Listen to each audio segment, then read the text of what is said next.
Good day, everybody. Rob Mazak here.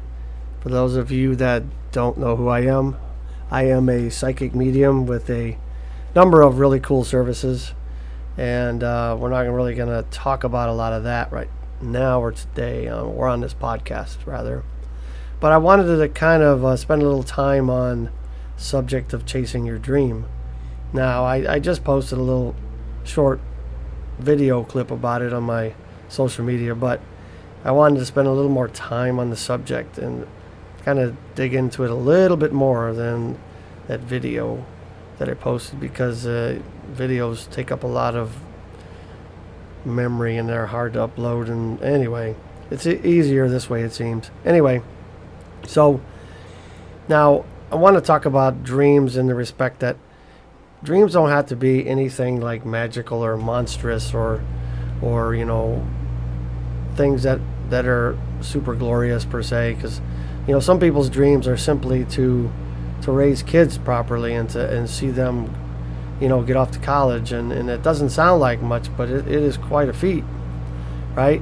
And dreams could be very simple, and they could be very complex. Some people want to go and compete and play in the NFL and be the MVP when they get there, and all these different things. And and so I think it really just comes down to what it is that you do best, what you feel makes you feel alive, makes you just fill up with joy when you do it. And going after that dream is really the dream in itself, if you ask me. Because no matter what goal or what dream you're chasing, there's not really a finish line, if you will. And really, it's about the journey. The journey is everything. And even if you reach a goal or a dream, say you do make it to the NFL and you become an active paid player in the NFL, that's really not the end goal either. Because if all your dreams are wrapped around simply making it to a team and getting paid, what's the next goal? Are you going to be the MVP? Are you going to be the best player stat-wise in the position that you play? You get my point. There's really not, I don't think there's an end point to success or dreams. And I think that's the glory of it, though. So no matter whether we reach any goal or any dream or any accomplishment, I really think it's the process that creates who we are and creates a better version of yourself. And so I'll give you my example, if you will. And I think this might help a little bit describe what I'm trying to say. And so ever since I was little, as far as I can remember or have memories of it, I've always wanted to be a big-time professional football player, right? Or a professional player, period. But when I grew up, as a kid, they're really just the main staples in at least the United States. Football, baseball, basketball.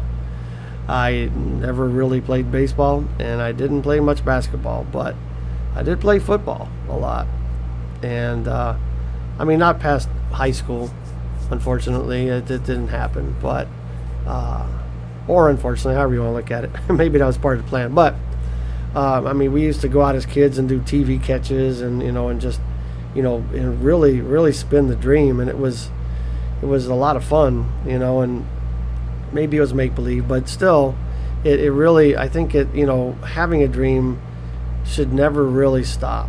And your dreams are going to change, of course, but if you have one and you have the capability of chasing that dream, I believe you should always continue trying to do that. Of course, maybe sometimes life gets in the way. I got it.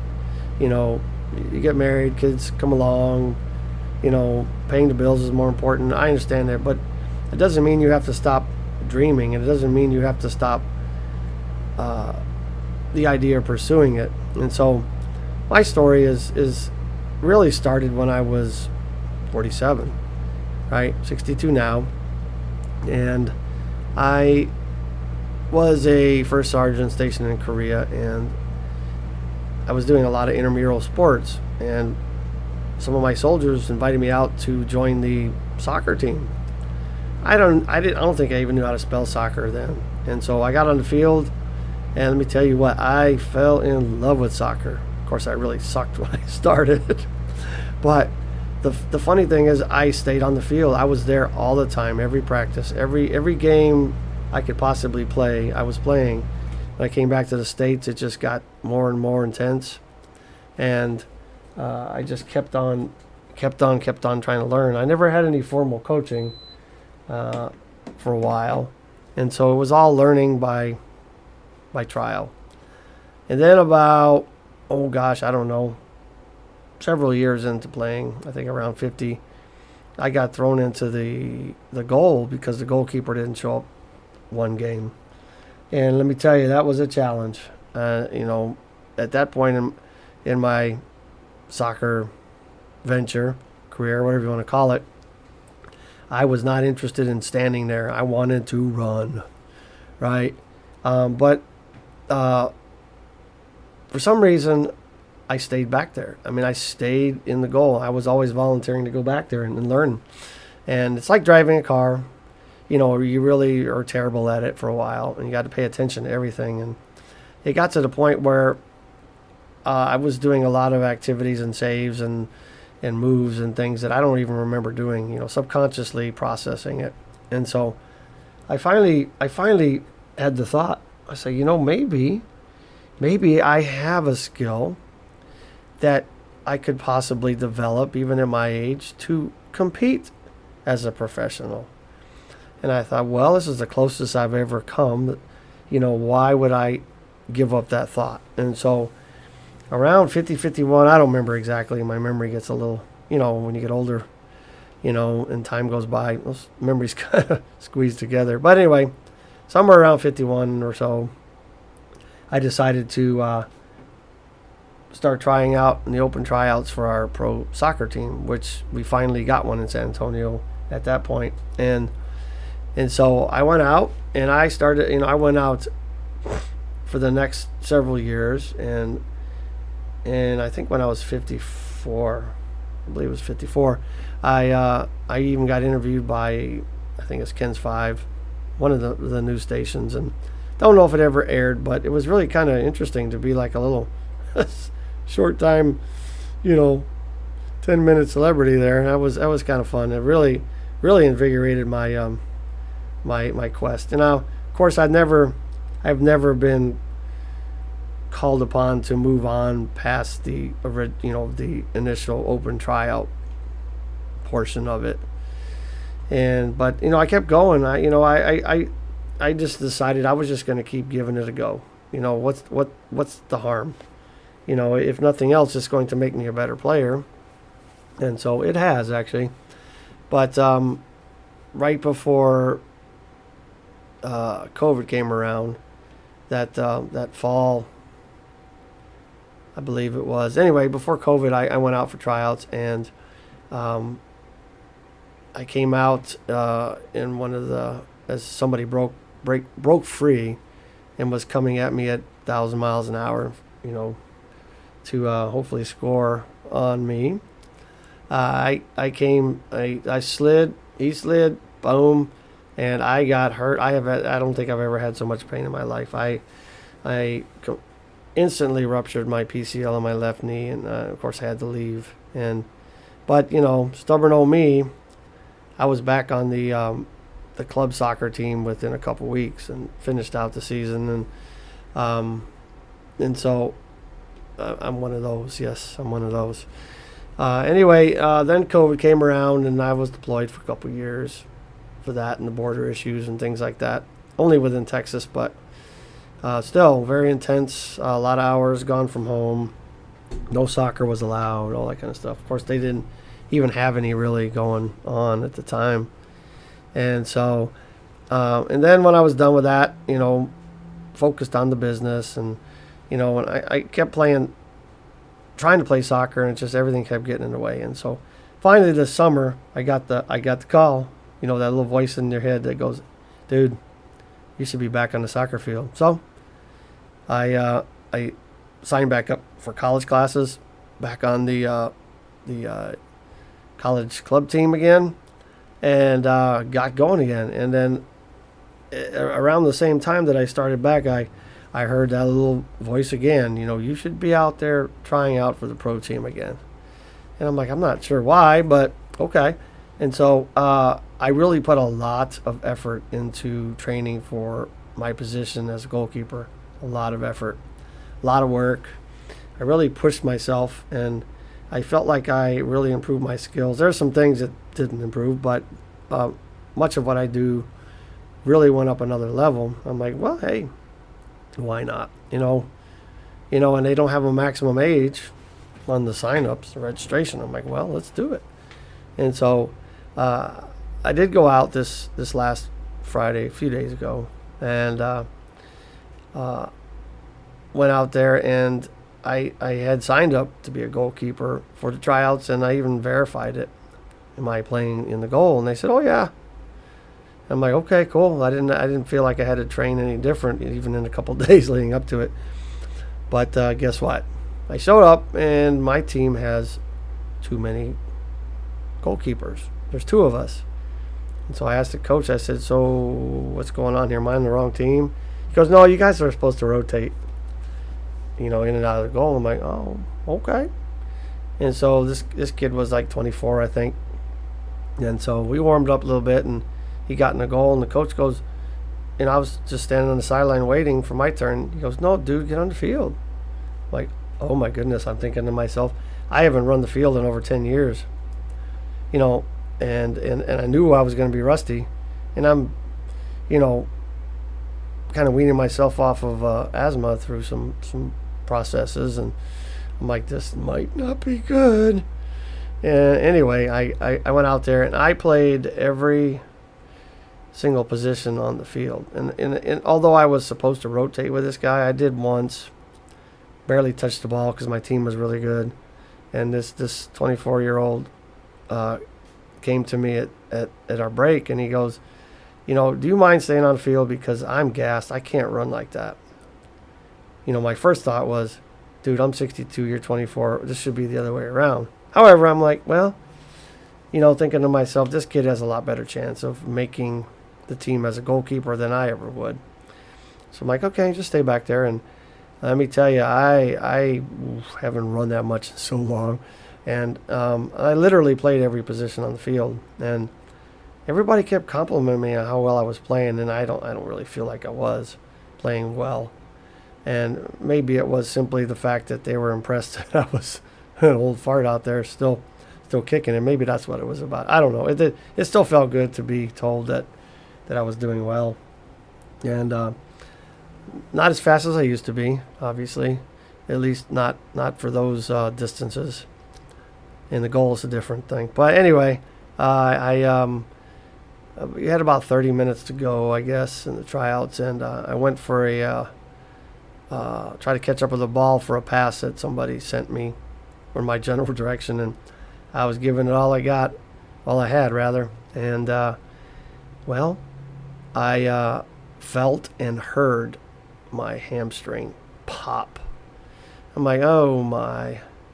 This happened on the left many years ago, and it still bothers me. Anyway, it actually almost made me hit the ground. I mean, it was pretty painful. But I never ever told the coaches that I had an issue. I thought at that moment, I'm like, I've been training way too hard to walk over to the sideline and tell a coach I'm going to quit playing. That seems ridiculous.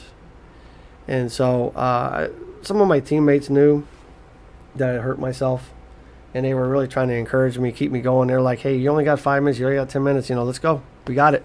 And so, I got some encouragement on that end. And anyway, I finished up the game, and so a lot of the players, I was talking to them afterwards and explaining that they were asking about me, and I'm like, okay, well, I'm 62, and I said, this is my 7th time out here.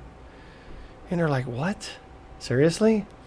And I'm like, yeah, well, I was saying the same thing I'm saying here on the mic keep chasing your dream. It doesn't matter how old you get or what's going on. As long as you can, you should. And so in those moments at the end of the game, I really felt like me going out there was not about me at all. It was really about encouraging as many people as were around me, all my teammates, and even some that I met along, on the way in and on the way out, even some of the coaches for that matter, and so I would encourage you guys to remember that chasing a dream is not always about actually getting that dream, but the process of becoming better or engaging yourself, learning, training, all those things will make you such a much better person, a much better player, a much better whatever it is you're seeking. Maybe your dream is to be the number one salesman at your organization, or salesperson, sorry. A dream doesn't have to be anything that other people think it is. It's your dream. It's what you feel you're called to do, and do the best at it than anybody else.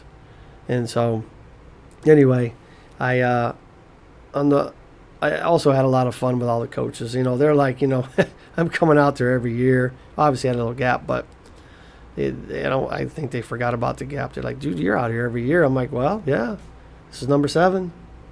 I got 3 more in me. I said, I'm gonna make it to 10. And I even kind of joked with them. I say, I should have a special shirt next time. Number 8. I should have my own jersey, my own number. I should have a name on it, doggone it.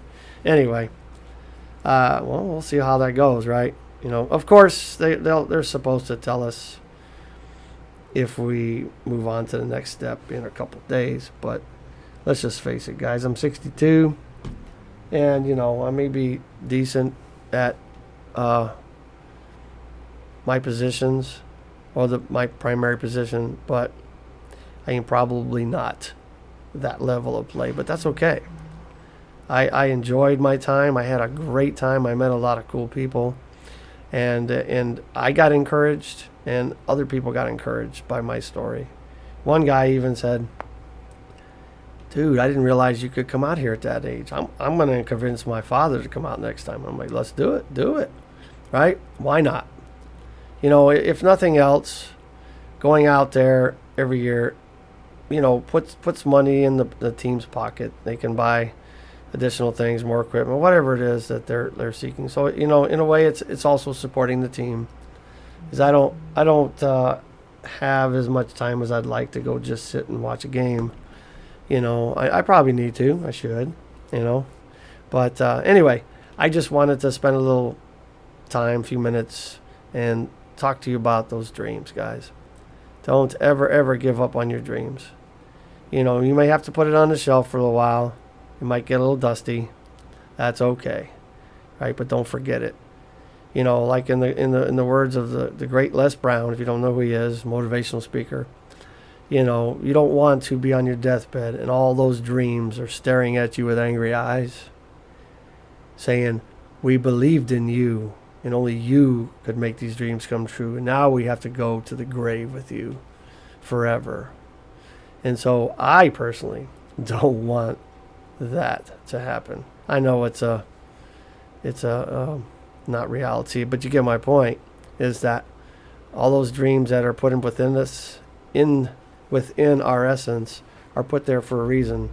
And you can believe in a higher power or however you want to believe that, but things that we are born with, I believe there are certain things we're supposed to do, and we're supposed to do them better than anybody else, and only we can do them the way we do them. And so without our contribution to this planet, this reality, this existence, the existence is going to fall short. So let's do our part. Let's continue to chase those dreams, those goals, those mile markers, whatever you want to call them, and stay strong, live your life. See you on the other side, guys.